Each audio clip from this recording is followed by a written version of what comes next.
Welcome to the Roasted Friends podcast. It's your boy JayMan, back again with my co-host C Rock. C Rock, you want to tell him what it is? What's up? All right.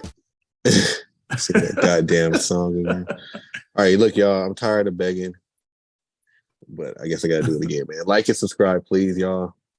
You know, we need some followers. We need some traction. Help us out, please. Come on. Yeah. So I got a little parody that just popped into my head of what it is. What's up? Need likes and subscriptions in the cut. So give us some of those. I used to be a parody king. I'm not as good at it now. I need more time to write and think. But we got a special guest with us again. Anyone that tuned into the last episode, my homie Rob came in, talked about his experience with law school and got into a bunch of that. So you want to introduce yourself again, Rob? Yeah, what's going on, guys? My name's Rob. Law student, wife. Nah, definitely I'm not a wife, but husband, father. I'm like, when did you transition, Robert? Right, yeah. It was a long period. I went through a lot of therapy to do that. No, so offensive of me. Shout out to those. Assume your name is still Robert. Right. No, shout out to those folks, though, man. That's a stressful. I couldn't imagine. But yeah, just trying to survive one day at a time. Yeah, aren't we all? And so today's episode, I'm gonna kind of be more of a listener, and on this one, this is a topic C Rock has talked about to me on numerous occasions. So I'll go ahead and let him talk about. It's basically just to do a quick rundown. We're gonna talk about the drugs. We're done. We're gonna talk about drugs. God damn, sound like I'm on drugs. We're gonna talk about the laws on drugs, and C Rock wants to talk about how some of it may need to be changed to make society better, make the prison system better. So I'll go ahead and let C Rock take it from here. All right. So yes, some of it don't need to be changed. All of it needs to be changed, and it starts with. I guess it's going to start with how we think about drugs within our society. We tend to put everything in, like Rob brought up the other episode. We just want to punish people for everything. But my problem with drug laws is this, and I had it explained to me like this. Okay, when the criminal justice system was essentially designed to stop people from hurting other people. Would you agree, Rob? From your legal experts? I don't know if that's exactly what it was designed to do. I feel maybe initially that's what the hope was, but I feel like it just turned into another tool of supremacy. Yeah. I mean, but on a philosophical level, it's, in a base level, I guess you can say, that's what it's functioning. Especially the criminal aspect of it. Hey, it's supposed to. Oh, you're going to ATM. I walk up and put a gun on you and take your money. It's supposed to punish me for harming you.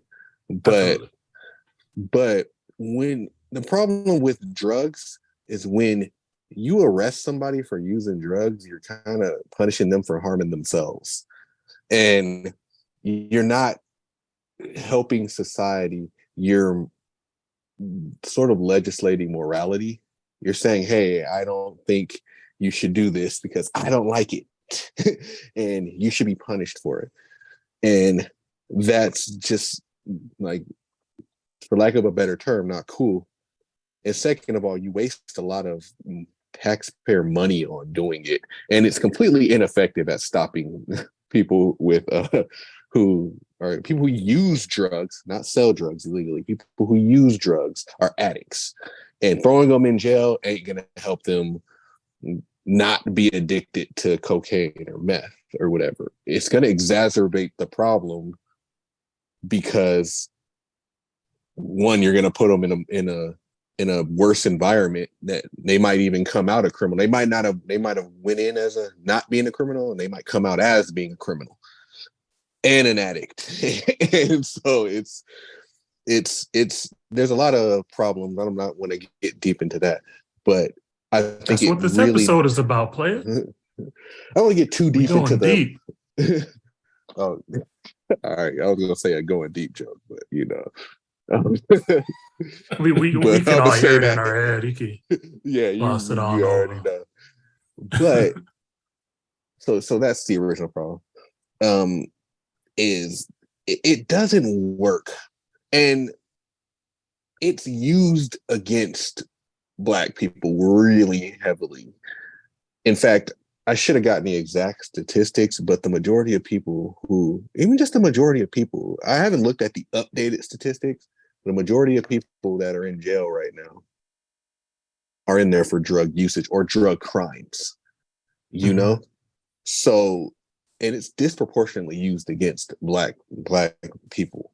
So you get them in there, like the author of the new Jim Crow, she used an example of somebody who she interviewed, and I mean, mind you, this is a little bit back in the 70s and it was in the South, but he got caught with enough weed, or he made 6 joints.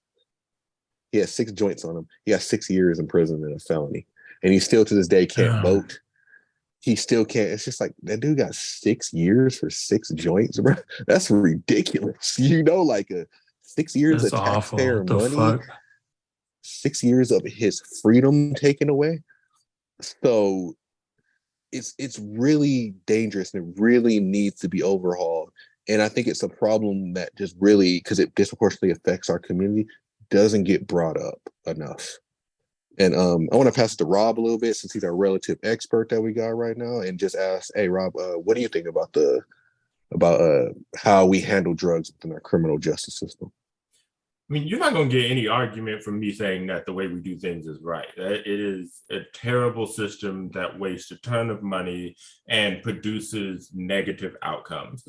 I mean, just the amount of people who are put in jail for nonviolent offenses is ridiculous. And then the recidivism rate, the amount of people who end up back in prison or back in jail for various crimes shoots through the roof when you account for drug offenses. I don't. Here's what I'll compare it to, and I think it helps me better understand why we won't necessarily get the kind of change that we want with, especially like I'm using California as an example, just on a statewide level. I lived in Nevada, right? We gamble, we shoot dice, we bet on everything. Love every aspect of it. It's good times, right? Just was it last year? Last year, the year before, I can't remember specifically. Right, we had those referendums on sports gambling, right? Being able to actually use dice in games versus using a stupid card, which kill me every time I go to a casino.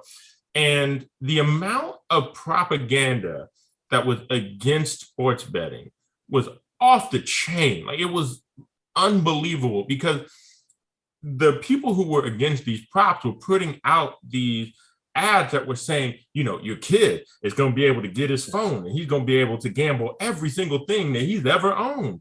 And I'm like, yo, in Vegas, there's a process to being able to get a mobile account. You don't just get to walk up in there and give them, a fake ID and they look at it and go, yeah, you're good, right? No, man, there are tax forms. Like, there are things that are filled out that make it really hard for a child to go in there and be able to get access to this. Like, they do a very good job of limiting this to the people who are supposed to enjoy this. They do a very good job of it. Mm-hmm. So when I saw that we were doing that in California, I was amped. I was like, yo, yes, everybody vote yes. I don't care which one. Vote yes on both. Because I'm trying to bet on sports. Like, this is going to be cool. And the overwhelming majority of people voted no. And when you go back and look at why they voted no, right, like some of that is the propaganda that was put out there, like your kids are going to be able to, get addicted to gambling, and then they're just going to be on their phones all day betting on sports. And if they're not on their phones all day already, looking at TikTok and Instagram and whatever the hot new social media is, got them old. But it's the same thing with drugs. It's such a negative association with the use of drugs. It's only gotten a little bit better with regards to marijuana, but we're throwing people in prison because they are doing harm to themselves. And then the addiction that they have, right, this forcing, like basically what's happening is they're doing harm to themselves. Whatever the case may be, forces them into these situations in which they're, maybe they're committing an actual criminal offense in order to get the money to, get drugs. They're going into a prison which, we've seen Oz. They still are able to get drugs in prison, right? So they don't necessarily get the help that they need while they're in prison. And then we just kick them out. Like, good luck. And you have to figure out what you're going to do. And so what do most of them do? They turn back to what they know that they did in order to, try and make it, which is the same stuff that landed them in prison. So when it comes to drugs, like I'm ridiculously far to the left. There's a program that was going on in New York where they were opening up basically drug use centers where you could buy your drugs, right? You could buy your drug, from Wallace on the corner. Then you could go to this drug use center. They would test it to make sure it's good. They'd give you a little booth and you could shoot up, you could get high, and they would make sure that everything was okay, right? They would help you if you OD'd, right? Make sure to prevent any death. But they would also give you resources on how to treat addiction, things that can, prevent you from needing to use these drugs anymore. And in a lot of the countries in which this stuff is used, they see addiction rates drop. They see the use of drugs drop because we're no longer looking at this as a stigma. We're looking at this as a problem that we can address. And there are so many people in New York who are just like, no, we need to shut this down. Like, this is ridiculous. I can't believe they're just doing drugs, just in the open. This was in New York? Yeah, it's in New York. Oh, wow. Was this recent? Yeah, pretty it's recent, it's I pretty didn't even recent. hear But about this. yeah, there's a lot of studies on them that are in Canada. I know does a lot of supervised injection sites. And yeah, the studies show that this is beneficial. It lowers the harm and okay, let me rephrase that. It lowers the harm to the person who is doing the drug, and it also does not increase crime. Like, crime rates don't increase, right? You don't have the additional stress on the justice system in jail because these people are not being in prison for their addiction to something. I would love to see more stuff like that. Like, I want to see more things like that. Open more drug use centers where you are going to test the drugs, where you're going to make sure that they have a safe space to use this. And then when you can give them the resources that are necessary in order to treat the addiction so they can get off of the drug. But them doing, it's like anything, you trying to hide something and make it illegal just forces people to do it in the shadow and forces people to do it in such an unsafe and dangerous way that ends up killing more people than it actually does help. To me, it seems like common sense, but it clearly it isn't, because there's so many people who are upset about this. This particular thing really pisses me off. Yeah. There's another aspect of it too that a lot of us in our community really don't know. So I know they have it in Riverside County, and Rob, you since you work there, they have diversion programs that if you get caught using, you can go through a little program. You won't catch a charge. You won't whatever. It's actually a pretty good thing. You know what I mean? So in other states, those programs will be seriously offered on racial lines. So a good example, I think it was in the new Jim Crow, where she brought up to where there's two counties in Louisiana and right next to each other. One's majority Black and one's majority white. The majority white one offers a diversion program. The majority Black one doesn't. Or I'm sorry, I said counties, I meant cities, because there it's done on the city level. Here it's done by the county level. But so the little white kid, little Timmy, can get caught smoking some weed. He can do the diversion program. He doesn't have anything on his record, blah, blah, blah, blah. And he's fine. But a kid at the Black high school, same thing. This dude's catching a felony and it sticks with him for the rest of his life. So that's another thing to where it disproportionately affects us because it's just recreational. I mean, yeah, when you get to the harder ones, it's a little different, but a lot of people are really still just getting busted for weed. You know what I mean? Or shit like that. Or like, I mean, even at first, even the harder drugs are sort of recreational. I mean, like rich people use cocaine recreationally. So I guess, yeah, it's safe to say that. Mm-hmm. But that negatively affects our community. And we always talk about that stuff about Black men being in prison. And, you know, most Black men are in prison for drug usage, not selling drugs, not out there shooting up the block, not out there doing it. They're in prison for recreational drug use. And so they're catching all these harsh penalties. So it's like Rob was saying, it's very harmful and needs to get changed on that level. But you got any experience with the diversion program, Rob? I haven't had. I know of it. So when I was working with the public defender's office in Riverside, I was assigned to basically their their big crimes. So murders, your sexual assaults, death penalty cases, things of that nature. So I didn't get a lot of experience or understanding in the various diversion programs. I it's not that I don't like diversion programs, but I just feel like it's a band-aid on a gunshot wound. Yeah. I don't think, I just think it's something, it's like, you know, again, I am on the side of, like, if we're truly talking about freedom here, right? Mm-hmm. I should be free if I want to. I don't like cocaine. I don't like smoking weed. But if I'm sitting in my home and I want to do whatever drugs, I'm not harming anybody. I don't see what the problem is for those folks who want to choose to do that. Like, that is supposed to be your the big thing about, you know, freedom. Just regulate that stuff. I personally don't see the issue with it, but that's my side on it. And then there's the other side, which is like, no, if you so much as look at a marijuana plant, that is, you know, a lifetime of jail sentence. Like, you should go to prison forever. And then, so what government basically come together and said, like, okay, well, what's the middle of this? Well, we're still going to arrest people for smoking weed in their house.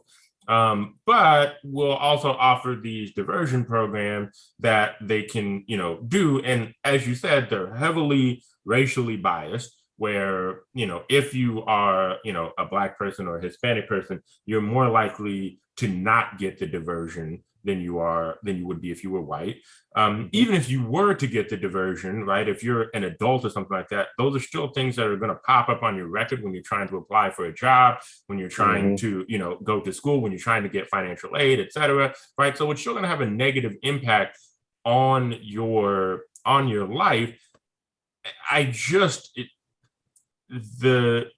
Those kinds of things, like I said, are just these little band-aids, when what we really should be doing is moving in a direction where we say, okay, like, all the people that are in prison, like, first of all, if you're in prison for a non-violent drug offense, like, we're going to get you out of prison, and we're also going to try and rectify and help you, you know, get back on track in life. We're not just going to dump you out in the street and say, hey, well, good luck. Like, we let you out, it was done, but, you know, society's changed, so, you know, now you're good.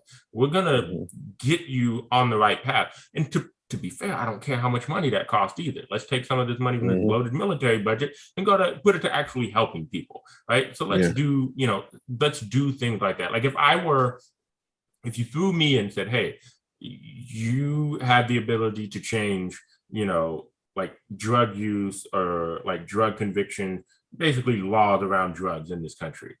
That's the first thing I'm doing. Is anybody who you look at their record, they're in prison for nonviolent drug offenses. They haven't done anything else. That's literally the only reason in prison. All right, let's get you out. Let's get you in a program to, if you're still using, to get you clean, and to, like, get you into a trade so that you can find a job, or get you education so you can, you know, do something, right? Like, that's the very first thing that I'm doing. I'm also just getting rid of drug laws, but keeping stuff like, you know, DUI, DWI, right? Mm-hmm. Like those kinds of things where there are enhancements for, you know, various crimes that you commit while under the influence of drugs. You want to sit in your home and, you know, do drugs, okay, I'm not going to argue with you on that.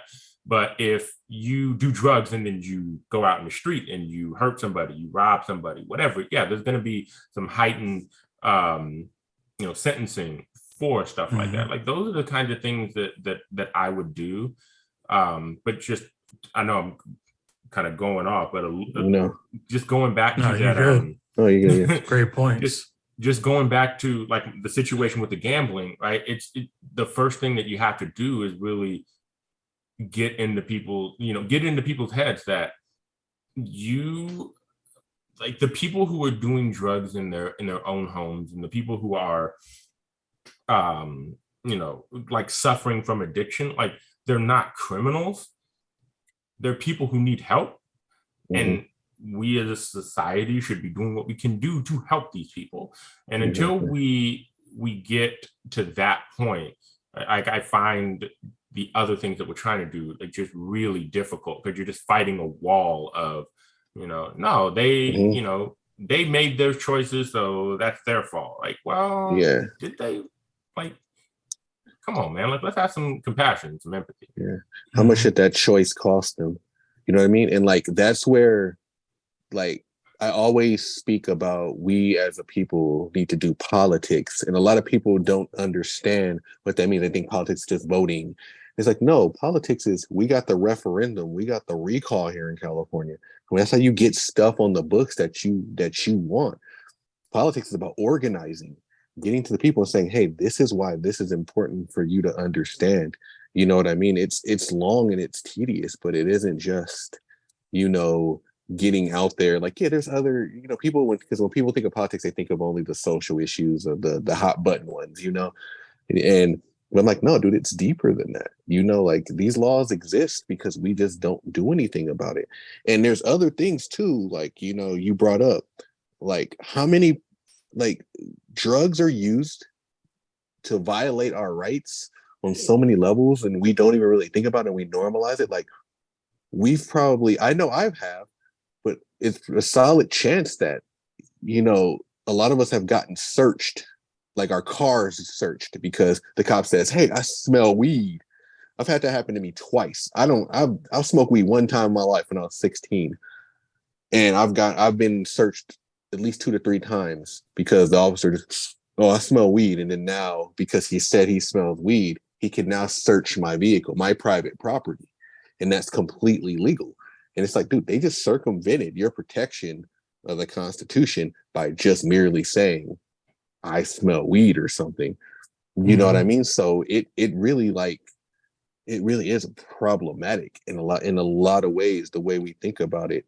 So that was like, you know, like a little side point. But, you know, like, I respect what you were talking about on the other episode, how you want to be on the ground helping people, but also doing things at the top are important. All is important. We got to realize that we need people on the ground. We need us making these decisions politically, especially on the local and the state levels, because those affect our lives the most.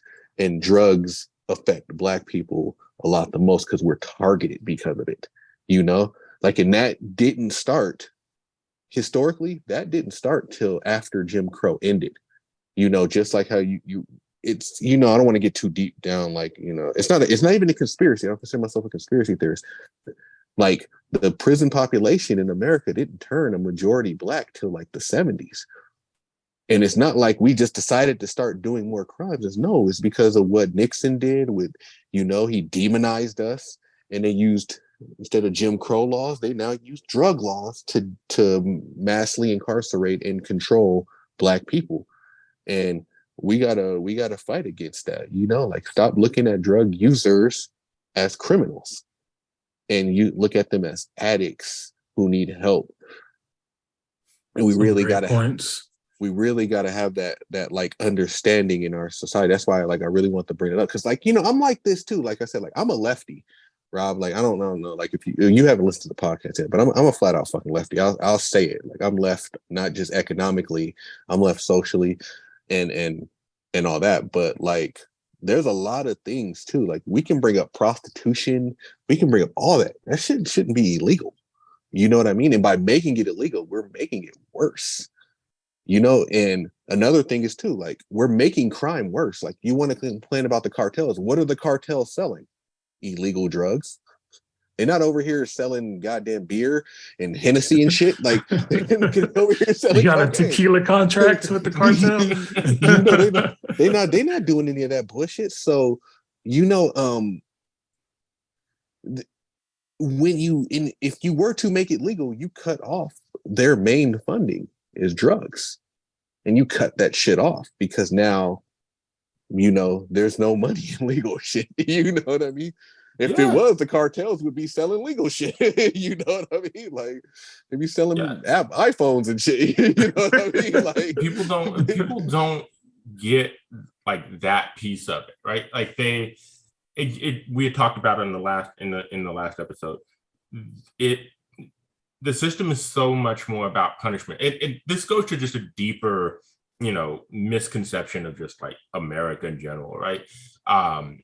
And I see people like talk about this on TikTok, and I love it. I love like this idea that white people don't have a sense of community, but Black people do, but Latino people do, right? Like Asian people, like all of us as a people of color, like have this idea of community, right? Like we don't just go out and do things on our own. Like we have people who help us get wherever it is that, we need. But white people who put together this whole thing that, in terms of like the system of law, they didn't build the country.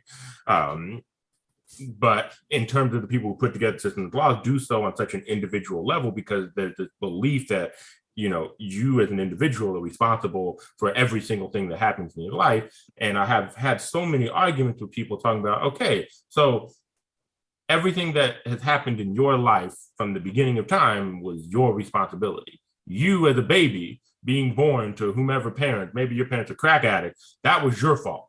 That was 100% your fault, right? And, whereas I feel like white people feel that way, whereas like I feel like other people of color will go, no, like you are not going to be a victim of your circumstance. We're going to do what is necessary in order to help you and to uplift you out of whatever it is that, will get you out of. And that's the same thing that kind of translates to the way we handle laws or crime in this country, specifically drug crime, because we look at it instead of a problem that can be solved via means of community, we look at it as a problem to be solved on an individual basis. And because you did something wrong, you deserve to be punished for it, versus, okay, what is the cause? Why did you end up here? Why did you end up at a point where you were, doing, shooting heroin? Like what got you there? How did you end up at this point? Now, once we figure that out, what can we do to fix that? What can we do to not only fix it so nobody has to go through that again, but then also help you get out of that situation where you're no longer, shooting heroin in a corner? Exactly. Personalizing what somebody's going through like that. Why did they specifically end up like that? It's a really great point because everybody's situation is different. Maybe it's financial. Maybe their parents saw them doing that at a young age, 3, 4, 5 years old, see their parents with a needle in their arm. And it's just like, it's natural for them. It's normal to them. I just got a quick question for you, Rob, just alluding to the last episode. You talked about how whenever something seems like an easy fix and it's not done, do you think in this situation there's somebody or something higher up as to why that's the case? So look, it's funny that Chris talking about being left. Like I am a burn everything down and let's try and build something else, start it all over. Because the way that we do things here doesn't work. And it's very clear that it doesn't work because, the majority of us are one paycheck away from being, out on the streets. When something, to me, it's when something is easy to be fixed, but it won't get fixed. It's because there is somebody who's going to have to cede some sort of power. And in, in this case, right, who is it that's losing the power? And honestly, the power is money, right? And that's going to come from, these private prisons that we have, right? Like, we're going to find ways of keeping people in these private prisons because the people who finance them, the people who, are able to buy and trade their stock on the stock market, right, make money off of us being incarcerated. And in order for that to change, right, I think it's an easy fix. Like, hey, let's divert money from this bloated military into, actual, research-based,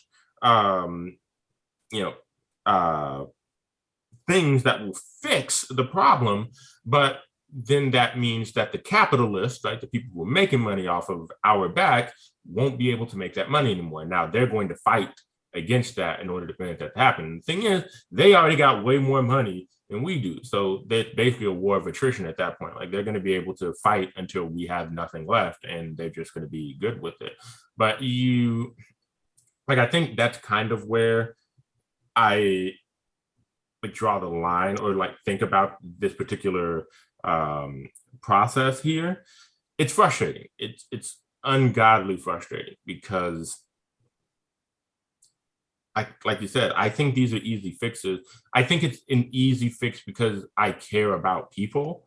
And as I've gotten older, it's only gotten, me caring about people has only gotten stronger. And, when somebody does something, my first instinct isn't to, man, that person needs to go to jail. My first instinct is, what happened in that person's life that drove them to that point? That's always the first question that I ask. And so I just, to me, the drug thing is to me, it's an easy fix, but I don't think anybody wants to talk about that part of it.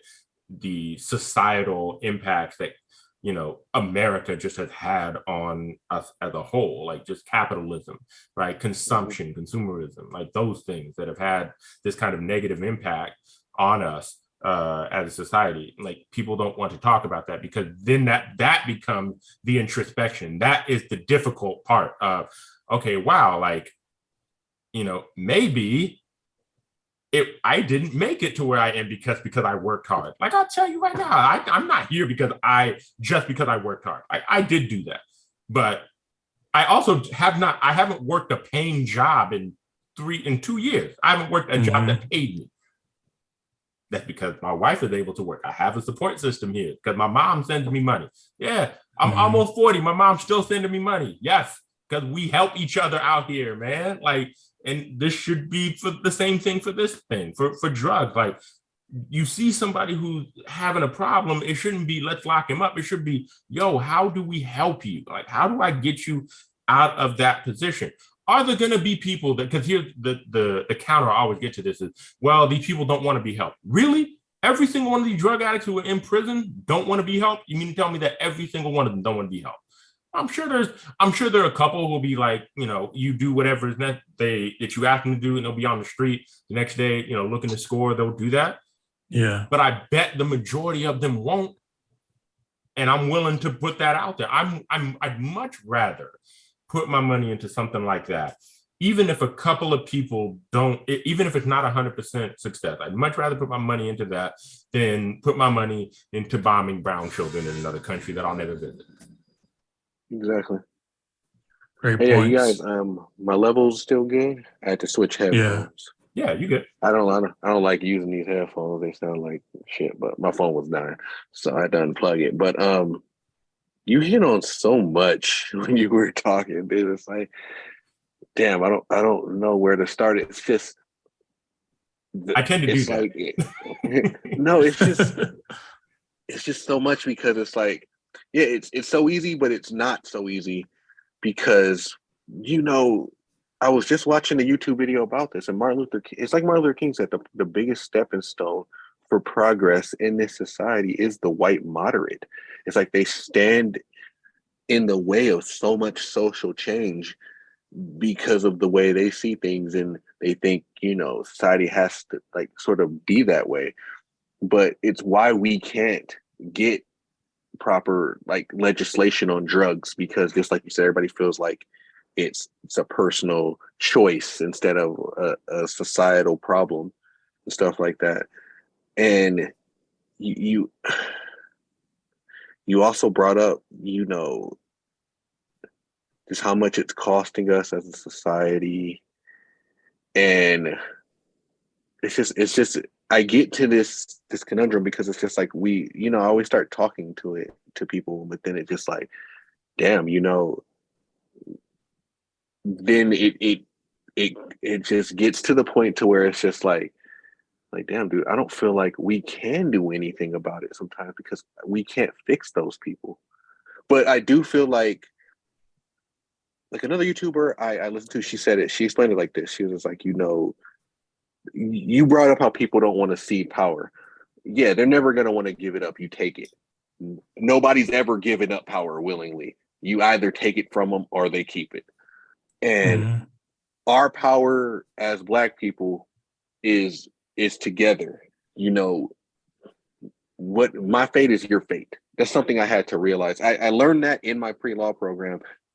Basically, he was talking about my professor was talking about something else, but he was talking about how he used to go to these libraries. You can go to like a library and you can get you can read letters and shit like that were written back in the day by actual people and stuff like that. I don't know what type of per se library he was at, but and he was reading a group of letters that got put together that were it was during Nazi Germany, and it was between a Jewish person who was living in Nazi Germany before actually Hitler took over, and he was talking to write letters back and forth to his cousin, so he's reading them back and forth, and he was basically doing some the dude in Germany was basically doing some coon shit, you know what I mean? Oh well, if we just acted differently, and if we just did this, and if we just did that, then they wouldn't treat us so bad and stuff like that. And then he ended up telling oh well, yeah, that cousin in the in Nazi, it's not funny, I shouldn't have laughed, but he ended up getting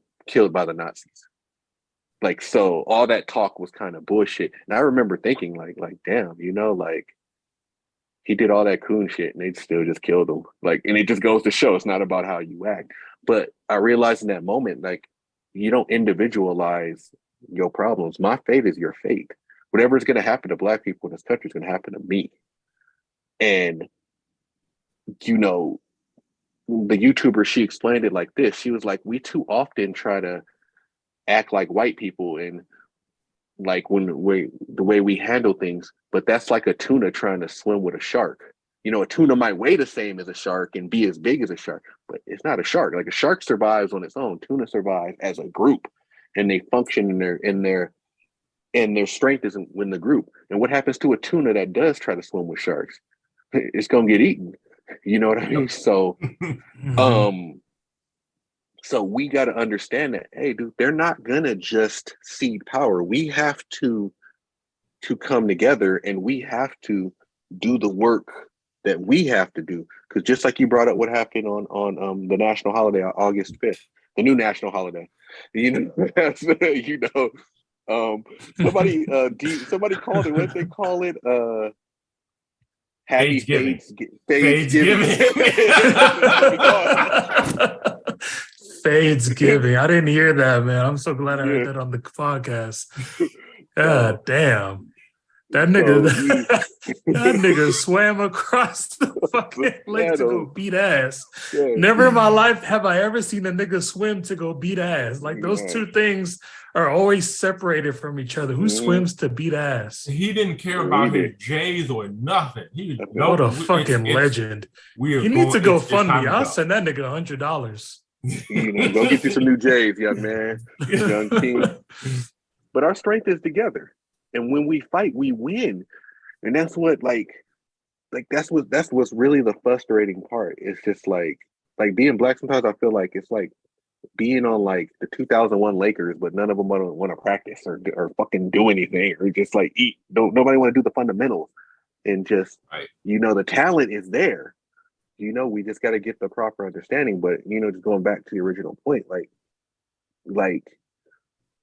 we have to I think I just want to. If I want to give a general point to wanting to bring this topic up, it's just like I said in the previous episode, we have to really understand things from certain perspectives to help ourselves function in this society, just like how it's important to understand how the different points of law work, to understand how personal injury law, criminal law, and all that work, understand the definitions, understand that the legal definitions will differ per state. Like, like you got to understand that, but we have to do politics. And this one was a really like important topic for us as a people because it just affects us so much and on so many levels. And we have to, if we're gonna move forward and stop what's gonna happen, we have to stop it, like you said. But the fight has to be an understanding. Hey, man, we need to push this legislation. We need to back people who are going to push this legislation, back them with our votes and with our money. And if they don't do what we do, you get their ass out. That's politics. They do your bidding. And if you vote them in there and they don't do shit, hey, vote their ass out. Say, and send the message that, that you're going to do that. And, anybody listening, when you think about drugs, I hope this changed your perspective a little bit on how, I may, a lot of people, you might be, thinking you're doing the morally right thing with supporting some of these drug laws, but it's actually not. And I hope it changed the way that you think about it. From somebody who like Rob, who's seen it firsthand in the criminal justice system, somebody just like me who just sort of studied it and read books about it. You know what I mean? But yeah, and it's not even moral at all. I wouldn't even call that moral. I mean, I feel like it's more logical than moral to want to have these laws. Yeah. But even the logic is flawed. So I hope, like you said, I hope people are seeing that if they do agree with some of these laws, hopefully that they do see that their logic is flawed. Yeah, and it's not like we're saying we want everybody to be a crack addict or nothing. Right. It's like, no, we understand they have we understand they have a negative aspect to it, but you don't fight it by throwing people in jail. You fight it as the same way you would fight a mental illness. You get that person help. You don't. Some of them are on drugs because they have a type of mental illness that hasn't been diagnosed. Mm-hmm. So and then obviously the drugs makes it worse. Yeah, some of them are self-medicating. That's another good point. And another point that Rob brought up too, it's about power. The way our drug laws is about power, and it's about money. Like the amount of money in contracts, like, all right, we throw out private prisons, but it's not just private prisons. It's the publicly funded prisons. Like they're charging these dudes for everything in there. Like they're charging them $1 for, for some top ramen, for one thing of top ramen that you would buy for like a quarter, like I have a cousin who's in jail right now. They have a way that you can text message him, but there's a company that runs an app and they charge you 5 cents per text message for message that you send them. And you have to load it, like putting money on their books. That's what it means by putting money on their books. Mm-hmm. There was even a big scandal in LA County to where I think it was like the mayor's daughter was like own the company that put vending machines inside the prisons, and they're charging all this money and shit. So they're just all getting rich off the shit. So there's a lot of like the profit motive gets into it, and they're just basically siphoning your tax money, like to take care of these people that they're arresting for essentially nothing.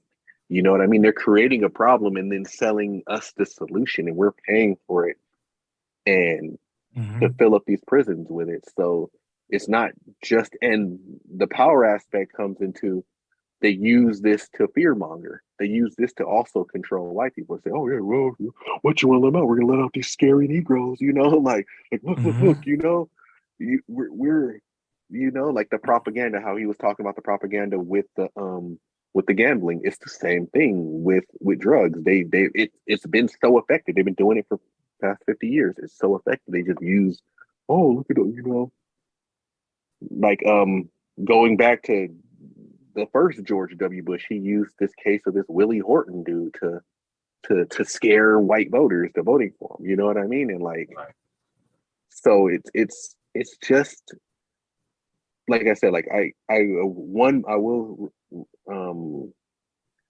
I was gonna say request. I will recommend one piece of literature. If you read anything from listening to this podcast, read The New Jim Crow. Oh, yes, good one. You know, it's a good book, and it explained it much better. She did 10 years worth of research on it, on that book. It's top notch, and I would read that. Get it on audiobook or something if you're not a reader, and just listen to it after you listen to the Rose for Friends podcast, and then just read it. It'll really open your eyes to a lot of it. It's excellent. So that was my real point about wanting to bring this up on this episode. You know. So like I said, hope it helped, Rob. Hey, Rob, you got any more last thoughts you want to throw out there? I just like helping it goes back to the community conversation we're having, right? Like, we always think, well, I shouldn't say we as like America, but like in terms of the way that I think about these things is like minorities or people of color, when we're talking about these things, we're always talking about them from the sense of community. And white people, again, talk about this from a sense of individualism. And the frustrating piece about this is that if we are able to change these laws or make these like changes things, like it helps out a ton of white people. Like I was looking for this particular chart before we started this because I like looked this up a while ago and I'm like, this is great. But like they did a study of recidivism of prisoners in a 5-year stretch from 2012 to 2017. And it's like across the board. It's not like there's one group that's like a stark group that, goes back to prison. Like it's pretty, close amongst racial, groups. It's like white people from at their 5th year, like the cumulative number of white people who were released from prison at the 5th year, 70% of them go back to jail. 74% of black people, 67% of Hispanic, 79% of American Indian or Native, 65% of Asian Hawaiian. Like it's a large group of people that are going back to prison after being released. It's not just a specific group. Like this is across the board, and it's like very clear that the system is not set up to actually help people. And it gets even worse for like just drug possession. Like looking at drug possession in the 5th year, 73% of people who were arrested for drug possession go back to prison for drug possession in that 5-year time span. What are we doing? Like why? Like for this, And again, it's like this is, to me, it's an easy community fix, but the people who are in the positions of power to do this community fix don't want to do that. But meanwhile, the people like us, right? Like I feel like a lot of black people kind of feel the same way. I could be wrong, but I feel like that. Anybody that I talk to about this kind of feels the same way. You're not wrong at all. Yeah, I think this is an easy fix, but it's like you're saying, because just because you're running into the white moderate who's just like, no, I want to keep everything status quo, doesn't mean we shouldn't continue trying to punch these dudes in the mouth with all of this stuff and to get these things changed. I'm just more like we have to leave certain people behind, like the white moderates and all them. We gotta do our thing, and if they're gonna be with it, they are. But if not, they're not. We gotta stop trying to convince them. I've learned that recently. We gotta stop arguing with certain people. That's why I'm not on TikTok like anymore. I think it's a waste of time because you just end up going back and forth, and then I'm pretty sure it's people with you they're people who you are certified, multiple degrees, going to law school, about to graduate. I'm pretty sure there's people who didn't even graduate high school arguing legal shit with you on TikTok. You know what I mean?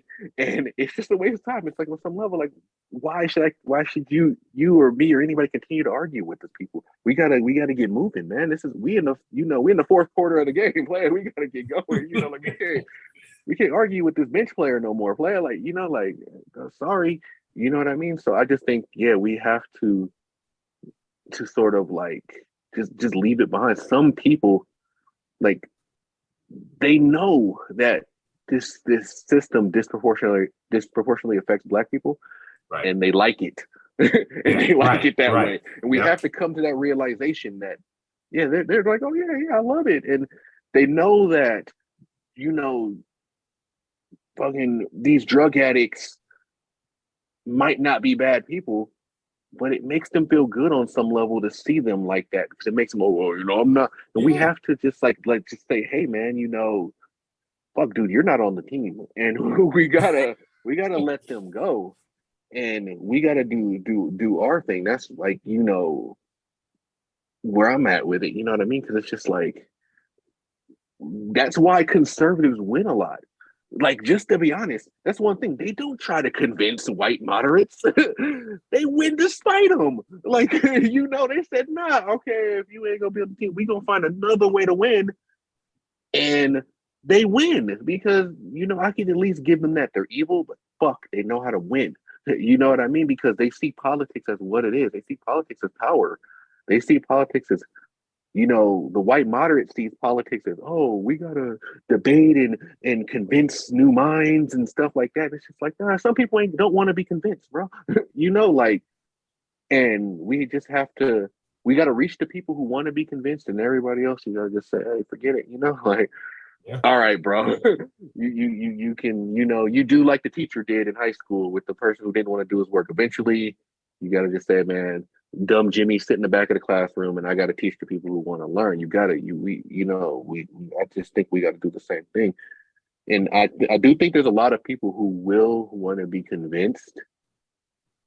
I still believe in that. I still believe that the vast majority of people can be reached, but we just gotta, the way we're doing it now ain't working, but we gotta get them there. You know, like I said, like I come down hard on black people. Now, the average black person ain't stupid. The average black person is just a little misguided. We bought in ideas that don't work for us, and it's hard to reprogram some of that. You know, like we talked about in the past episode about, we learn a lot of like men, as men, we learn a lot of like things that are like about masculinity that are really toxic.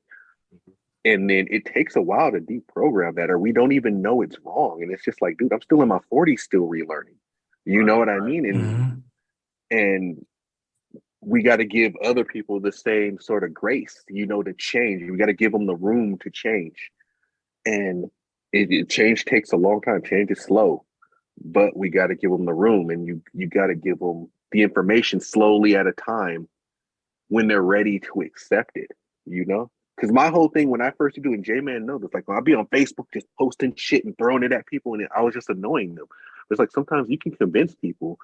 Like me and Jay have our conversations all the time, and he's convinced me of a lot of things. I've brought that up, but like I had to be ready to hear it. You know what I mean? And it had to come from us. It probably had to come from him, somebody who I trust. Be like, hey, dude, you know, like, yeah, that is kind of fucked up. I think that, you know what I mean? And the same thing goes, like, you know, we had, you know, that's why we did the episode of OnlyFans. He totally changed my point of view on that. You know what I mean? But I had to like kind of hear it from him. And I had to be in the right mindset to hear it, and then to do the self-reflection and say, damn, dog, like I was wrong. I was an ass, you know? and some people might not ever get there. But we gotta, like I said, we gotta get to the people and that we can, man. We gotta have that hope, man. We gotta, but fuck, dude, like I said, like it's just hard. But I just feel like, hey, man, you know, our 12 listeners, I hope y'all learned something from this.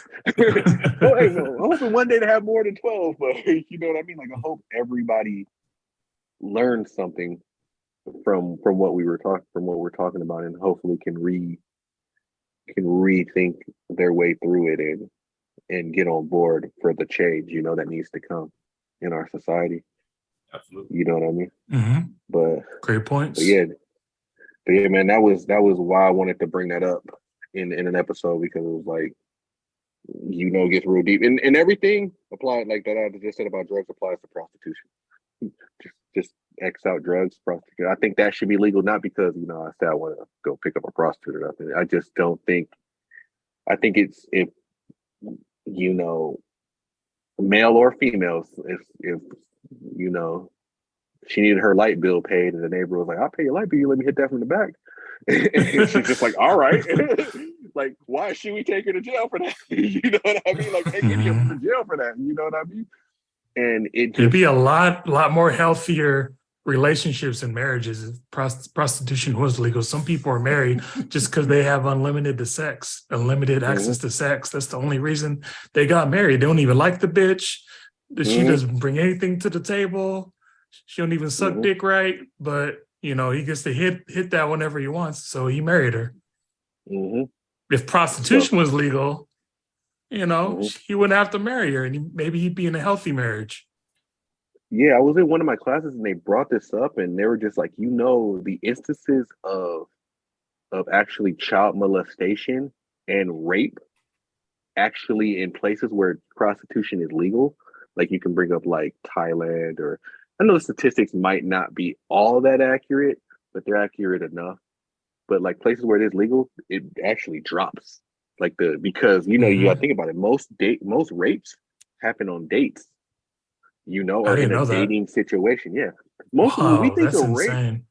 When we think like of the rape, guy in the alley. Yeah, we think of the Law and Order, do hide behind a trash can, jump out and grab the girl and shit. Yeah. Like and then rape her behind. No, most rapes happen with just, it's a consent issue. That's the episode we gotta have too. Like it's a consent issue. A lot of times with a lot of rapes, it's a lot of people, like a lot of men do not understand consent to the extent that they should understand it. And that's where it happens. Like I got an example of a case to where I just saw it, and I do feel a little bad for the kid. I think they over sentenced him, but he met a girl at a club. He lived close by. They went back, and she sort of changed her mind, and he kind of kept pushing on it, and he just ended up finger banging her, and she kind of didn't want it. She stopped sort of saying no, and then he got convicted of rape. He got 12 years. But it was just more because this kid didn't and I call him a kid. He was only like 19. He didn't understand consent to the way that he should have understood consent. Like, hey, bro, you should back off. And so most rapes happen like that. So when you actually bring prostitution into it, like it actually brings the rates down. So it has a positive effect, and like I remember, like when my classmate had brought that up, like it really, like, it inflamed a lot of fucking people. You know what I mean? Like people got legitimately angry at her for throwing that out there, and people hate facts and logic if they're emotionally attached to the subject. A lot of people can't take away their emotions from a topic like that and be unbiased and say, hey, I might not like that this is true, but if this is what the facts and logic is saying, then, I need to, look at it a different angle. Now, a lot of people don't have that mindset. It's so hard to, no, I feel this way about this. So no, what you're saying is bullshit. And those stats are, flawed and da, da, da, da. And you don't know what you're talking about. And you guys, yeah. It's like you said, if people don't want to hear it, they're not going to hear it. That's why, like I was telling you, it's like, dude, you got to stop arguing with these niggas on the internet because they don't want to hear your points. They're just going to argue. You're like, but I just explained to you and I gave you research and I gave you articles. I don't care about none of that. Well, the fuck else is there to do? Right. Yeah, I gave you proof and you're still, you still don't want to listen, but. Yeah. You 100% right on that. That's the reason why I stopped. Like I said, because you're the one who taught me. Like, it's like they ain't gonna listen, and it's just true. Like certain people. I don't know if you remember, but I was telling you, I was like, do you ever think that one day you're gonna wake up in the morning and some nigga you's arguing with, like, you know what, C Rock, Chris? I thought about what you said last night. All those articles I read and research. You're 100% right. I'm gonna change my life off of that argument we had last night. Like. Do you think that's ever going to happen? Nah. If not, then you're just wasting your time. Nah, it's not.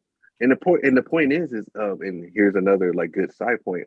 An argument, a lot of times, isn't going to do that because arguments end up being empty.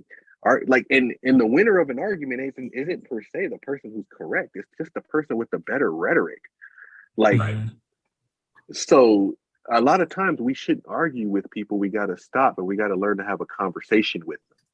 It's like, hey man, like we take a argument like a rap battle, like we're trying to come up with the better bars to beat the person. When it's That's just true. like, nah, dude, like talk to the person, have a back and forth, acknowledge that, hey, you know their points, or hey, you know, hey, I understand how you feel, you know, but A, B, C, D, and E, you know, like, and you know, you're right. Like I had a after COVID, we had to talk about vaccines with some of the parents at my daughter's school. And like, you know, after the argument, they were just like, man, this was a good conversation. I was like, yeah, if we would have had it over the internet, they would have turned into an empty shouting match and shit. You know what I mean? But since we Mhm. were here, you know, like we acknowledge each other's points, you know, like it, you know, and then one of the mothers too was like, you know what, hey, I'm actually thinking about that because we were talking. Like, she's like, she was just like, hey, I don't feel like people should be forced to take a vaccine. I was like, you know, and I agree with you, but I was like, we also have to think about what right do we have to spread a virus to other people? You know what I mean? Do I have a right to spread that to you? Do I have a right to spread corona to you? Do I have a right to spread HIV to you? Do I have a right to spread really anything? Like we got to think about that we have a responsibility to everybody else who we come into contact with. Yep. And she was just Mhm. like, man, that's a good point. She's like, I never thought about that. I was like, yeah, we get too caught up, you know, like on how we personally feel. But like, you know, that conversation might not have been possible over TikTok. You know what I mean? We would have just been Yeah, yelling back and forth. 100%. And so we just need to have conversations and with people. That's where I'm more leaning towards. Like, I'm not going to argue with anybody anymore. I'm just like, hey, man, if you want to talk about it, we can talk about it. But I'm not going to sit here That's a great and approach. have dumb, empty, you know, arguments about you over it. You know what I mean? Right. Like, we got to move forward as a society. And TikTok, obviously, it's just gonna be there's niggas who I thought who've been on there for years still arguing with people. Like, goddamn it, have you accomplished anything? And you still doing the same shit? You know, like, Mhm.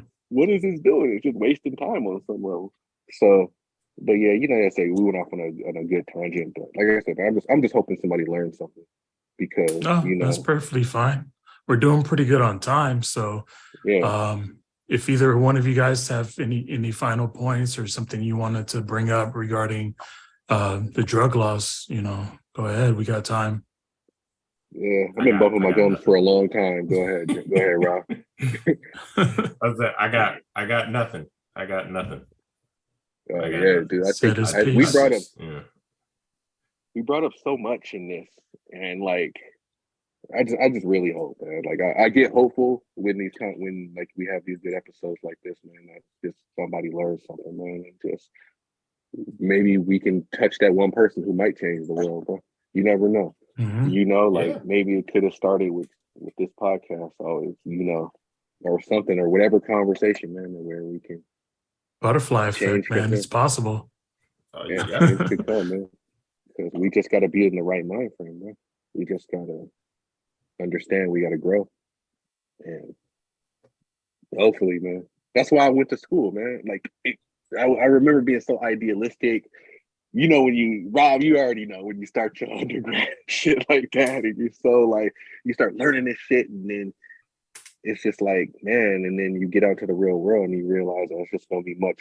It's a lot harder than just, oh, hey, look, I read this study, and then people are just like, yeah, fuck your study, you know, like.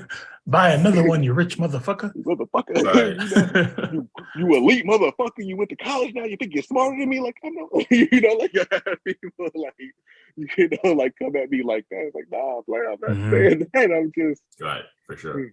you know, like you know, your book reading motherfucker. Just get out, you know, like you know, it's just hard not to.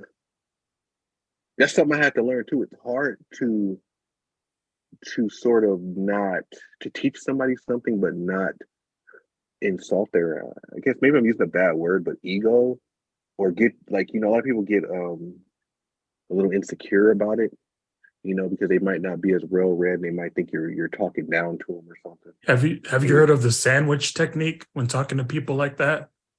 no.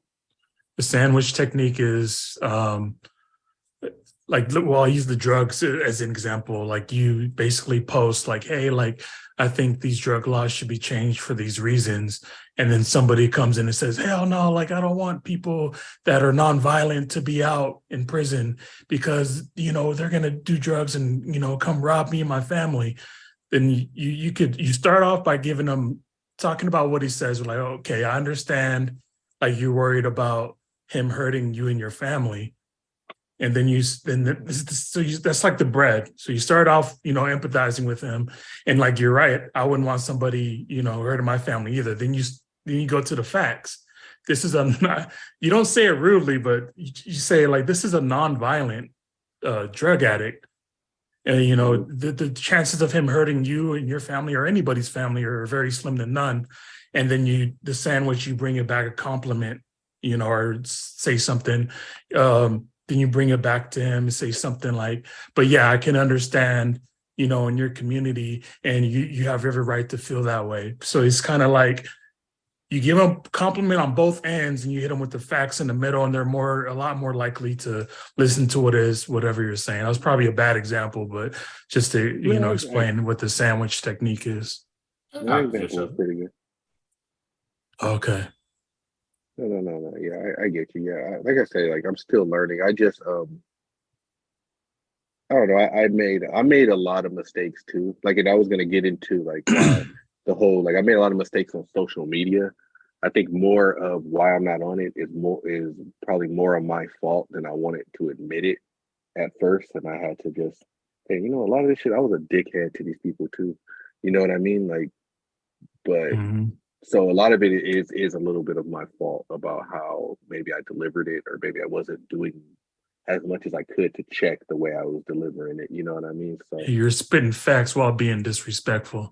Yeah. So it was just, I wasn't in, Doesn't work. Yeah, a lot of times, like, we're not professional writers and shit like that, and we don't understand how what we're saying is coming off to people and stuff like that. We might not have even meant it to come off that way. Because like I said, I don't write. I've written papers before, but I don't write novels and shit like that. And just, like I'm not thinking of tone. I'm not thinking of any of that shit about how, that person might have taken it, or, stuff like that. So it's just. Some people choose to take it that way too. They take one little tidbit about what you said and create this whole side story about what you're really trying to say. Like, I didn't say any of that. You're assuming 90% of that story you just made up to hit me with that rebuttal. But I mean, some people, they're just never going to hear it. But on that note, I guess we'll go ahead and start wrapping this episode up. Thank you to our special guest, Rob. Man, two really good episodes. We had you on back to back. So thank you for joining us and giving your expertise on these subjects. The two subjects we talked about kind of went in hand, like flowed perfectly together. So it was great to be able to have you on for 2 episodes. Thank you to C Rock, my co-host, and please, I'll beg this time. Please, baby, please hit us with some likes and subscribes. We need them. We're struggling. We like crack addicts for likes and subscribes. Oh, come on, baby. Let me get some of them likes and subscribes. I suck your dick. We ain't doing that. We ain't sucking nothing. Don't inbox us about that. But no sucking dicks. It was a joke. But yeah, thanks for tuning in, y'all. To the Roast with Friends podcast, and we gone. We out this bitch. Hold on. Or we almost out. Hold on, y'all.